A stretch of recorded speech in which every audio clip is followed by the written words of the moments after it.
अस्सलाम वालेकुम दोस्तों, मैं हूँ रुबीना ख़ान और आप देख रहे हैं सोशल बकेट टीवी।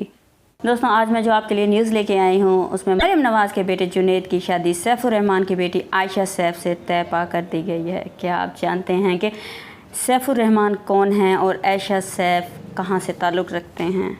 हाँ जी दोस्तों, पाकिस्तान मुस्लिम लीग नून के नायब सदर मरियम नवाज़ के बेटे जुनैद की शादी सैफुर रहमान की बेटी आयशा सैफ से तय कर दी गई है। शादी की तकरीब 2 हफ्ते बाद लंदन में 22 अगस्त को मुनक्किद होगी। मरियम नवाज़ के साहबजादे की शादी की दावतनामे अजीज़ व अक़राब को भेजना शुरू कर दिए गए हैं। दोस्तों, ज़राए का कहना है कि शादी में मरियम नवाज़ और कैप्टन सफदर शिरकत नहीं करेंगे। और अब बात करते हैं कि आखिर सैफुर रहमान और उनकी बेटी आयशा सैफ कहाँ से ताल्लुक़ रखते हैं। हाँ जी दोस्तों, सैफुर रहमान कतर के बहुत बड़े बिजनेसमैन हैं और आयशा उनके साथ बिज़नेस में उनकी मदद करती हैं। सैफुर रहमान नवाज़ शरीफ के करीबी दोस्त हैं और लगता है अब ये कतर की डील कंफर्म हो गई है। हम आपको जो तस्वीर दिखाने जा रहे हैं ये आयशा सैफ और सैफुर रहमान की है। मज़ीद अपडेट के लिए हमसे कनेक्टेड रहिएगा। अल्लाह हाफिज़।